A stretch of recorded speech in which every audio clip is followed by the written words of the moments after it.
बेटा बात नहीं करो आपस में, समझ लो।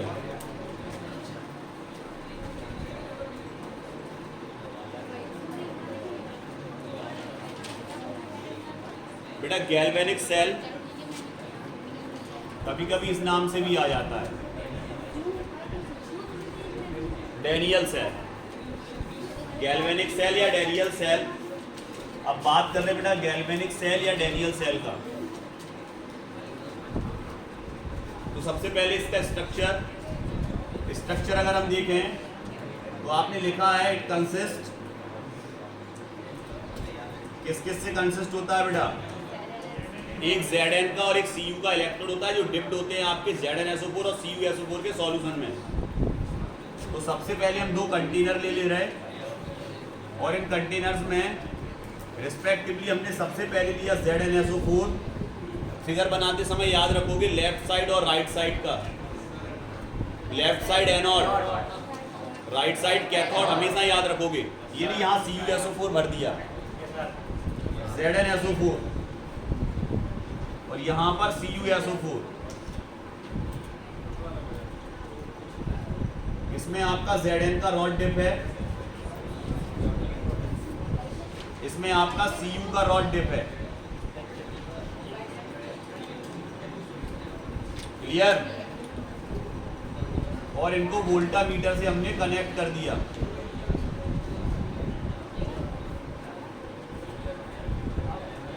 Zn का रॉड जब ZnSO4 में डिप करोगे ऐसा एनोड का काम करेगा, CuSO4 को Cu की रॉड को CuSO4 में डिप करोगे ऐसा कैथोड का काम करेगा। लेकिन इस पे आएगा माइनस और इस पे आएगा प्लस। इलेक्ट्रोलाइटिक सेल के जस्ट अपोजिट होता है, बताया था उस दिन। यहां पर बेटा एक सॉल्ट ब्रिज लगाना है, एक ग्लास ट्यूब होता है सॉल्ट ब्रिज, कांच की एक नली है, ये ट्यूब है यू शेप जो दोनों सॉल्यूशन को कंबाइन करती है, जोड़ती है। इसके अंदर भरा रहता है सॉल्ट, सेमी सॉलिड कंडीशन में, सॉलिड नहीं सेमी सॉलिड मतलब पेस्ट। सेमी सॉलिड कंडीशन में इसमें क्या भरा हुआ है बेटा? सॉल्ट। और इसको बोलेंगे हम सॉल्ट भरा, इसलिए इसको बोलते हैं सॉल्ट ब्रिज। ब्रिज इसलिए इस सॉल्यूशन से आप इस सॉल्यूशन पे पहुंच सकते हो, सॉल्ट ब्रिज। अब इसमें रिएक्शन स्टार्ट हो जाए, मतलब ये सर्किट पूरा हो गया, देखो सर्किट पूरा हो गया, कंप्लीट सर्किट होगा। तो यहाँ पर जो सॉल्ट ब्रिज के अभी हम दो एप्लीकेशन बताएंगे, क्या क्या एप्लीकेशन होते हैं इसके। क्लियर? सबसे पहले हम इसके फिगर को और इसकी रिएक्शंस को अच्छे से समझ लें। फिगर सबको कंप्लीट समझ में आ गया। ZnSO4 का सॉल्यूशन है, Zn का रॉड डिप है, तो यहाँ लिख दीजिए इस पे Zn, ये आपका Cu का रॉड डिप है सॉलिड कंडीशन में, और इसको सॉल्ट ब्रिज और वोल्टामीटर से जोड़ दिया। अब रिएक्शन स्टार्ट होगी। सबसे पहला एट एनोड, सबसे पहले एनोड पे क्या होगा सबको पता, ऑक्सीडेशन होता है सर, इलेक्ट्रॉन देगा, कौन देगा? Zn। तो यहाँ पर आएगा आपका Zn जो सॉलिड कंडीशन में है, इलेक्ट्रॉन्स अपने डोनेट करेगा और इसके जो आयंस हैं वो एक्वस सॉल्यूशन में आ जाएंगे और इलेक्ट्रॉन्स कहाँ चले जाएंगे सर? रॉड पे। यहाँ इलेक्ट्रॉन्स रहेंगे और Zn डाई पॉजिटिव इसमें आ जाएगा सॉल्यूशन में। रिएक्शन कौन सी हुई सर? Oxidation first. दूसरा एट कैथोड,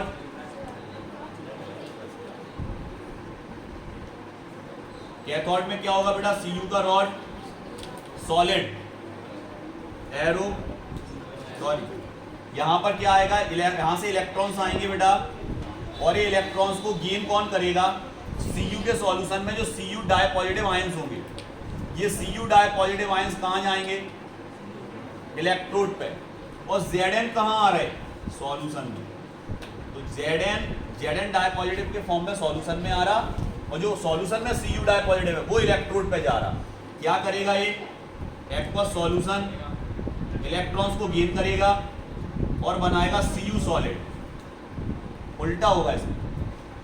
और ये reaction reduction, complete cell reaction की बात करें तो यहाँ आप सेल रिएक्शन जब लिखोगे तो आप सेल रिएक्शन में 2 इलेक्ट्रॉन से 2 इलेक्ट्रॉन कैंसिल, यहां पे आएगा आपका Zn solid plus Cu di positive aqueous arrow, Cu solid plus Zn di positive aqueous.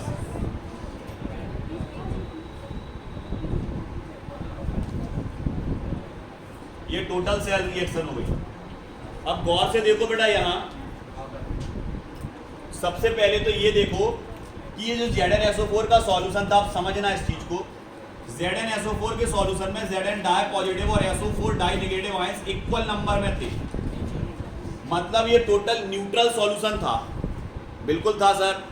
ZnSO4 में जितने डाई पॉजिटिव थे उतने ही डाई नेगेटिव थे, लेकिन देखो एक्स्ट्रा Zn डाई पॉजिटिव आ गया, किससे? रॉड से। तो अनबैलेंस्ड हो गया ये, बिल्कुल हो गया सर अनबैलेंस्ड। अब Zn पॉजिटिव ज्यादा हो गया और SO4 कम है, आयन का बैलेंस खत्म। इस तरफ आओ, यहां पर अगर अपन बात करें बेटा तो देखो Cu डाई पॉजिटिव और SO4 डाई नेगेटिव इक्वल में थे, इक्वल नंबर में थे, न्यूट्रल था सॉल्यूशन। क्लियर? लेकिन इसमें देखो Cu डाई पॉजिटिव कहां चले गए? रॉड पे, ये कम हो गए। यहां पर किसकी मात्रा बढ़ गई सॉल्यूशन के अंदर? SO4 die negative. सर यहां पर पॉजिटिव चार्ज इंक्रीज हुआ, सर यहां पर नेगेटिव चार्ज इंक्रीज हुआ। अब पॉजिटिव चार्ज इंक्रीज हुआ, नेगेटिव चार्ज इंक्रीज हुआ, आगे नहीं, न्यूट्रल नहीं होगा। ये तो सॉल्यूशन के अंदर है, ये अलग अलग कंटेनर में, ये अलग कंटेनर में। अब यहां पर इसका काम आएगा सॉल्ट ब्रिज का। अब सॉल्ट ब्रिज में क्या होता है? सॉल्ट लेते हैं, तो जहां पर ये सॉल्ट ब्रिज का काम क्या है? आयन को बैलेंस करना। आयन को बैलेंस करने से मतलब है अगर नेगेटिव इस तरफ बढ़ गए तो ये सॉल्ट ब्रिज यहां पर कौन से आयंस देगा? Positive ions. और यहां पर पॉजिटिव बढ़ गए तो ये सॉल्ट ब्रिज यहां पे कौन सा आयंस देगा? Negative ions. तो इसके दो काम है, एक तो सर्किट को कंप्लीट करना, नंबर सेकंड आयन को बैलेंस करना। तो सॉल्ट ब्रिज के अगर आपसे कोई दो फंक्शन पूछता है तो आप बता दोगे कि आयन बैलेंसिंग अलग अलग कंटेनर में, डिफरेंट कंटेनर में। आ गया समझ में? और दूसरा सर्किट को कंप्लीट करना। ये सॉल्ट ब्रिज के क्या है? वर्क है, दो काम है। क्लियर? अब इसको बना लो। ये तो हमने समझाने के लिए लिखा है, तो इसको लिखना नहीं तो तुम ऐसे लिख लो ये सब चीजें। इसको कुछ नहीं लिखना है, तो बताया है समझाने के लिए। ये समझ रहे? समझ रहे कि नहीं? ये नेगेटिव नहीं लिखना है, तो बताया समझाने के लिए। इसको नहीं लिखना है, ये लिख सकते हो आप। Cu इस पे जा रहा, Zn इस पे आ रहा, ये आप लिख सकते हो। बना लो इसको।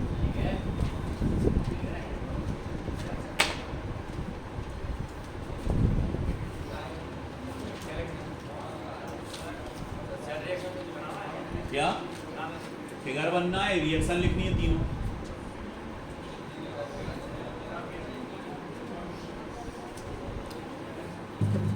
इधर देखो बेटा,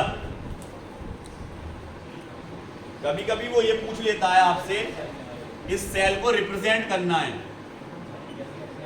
सेल रिप्रेजेंटेशन।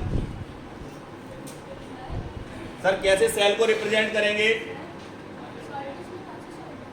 अगर सॉल्यूशन ले सकते हैं तो NH4Cl ले सकते, अमोनियम क्लोराइड ले सकते, सॉल्ट लेना है उसमें। अगर सॉल्ट ले सकते हो, सॉल्ट होता है अगर एल्गा से बनता है, ठीक है, उसको ले सकते हो। NH4Cl को ले सकते हो, कोई भी सेमी सॉलिड कंडीशन में सॉल्ट ले सकते हो। क्या? हाँ, KCl ले सकते, NaCl ले सकते। हाँ, ये कोई। इधर देखो बेटा, सेल रिप्रेजेंटेशन लिखा है ना आपने। अब ये हमने बताया था, इसको सेल रिप्रेजेंटेशन आपको समझाया था। सबसे पहले किसको लिखा जाता है? एनोड को। कैसे लिखा जाता है आपको बताया था हमने कि सर Zn का सॉलिड रॉड, ऐसे ही बताया था। किस सॉल्यूशन में? ZnSO4 के सॉल्यूशन में, एक्वस, कंटेनर चेंज। फिर क्या आएगा आपका? कैसा? एक्वस। फिर क्या आएगा? Cu। इसको रिप्रेजेंट कर सकते हो डेनियल सेल को ऐसे, तो नीचे सेल रिप्रेजेंटेशन भी लिख लेना इसका।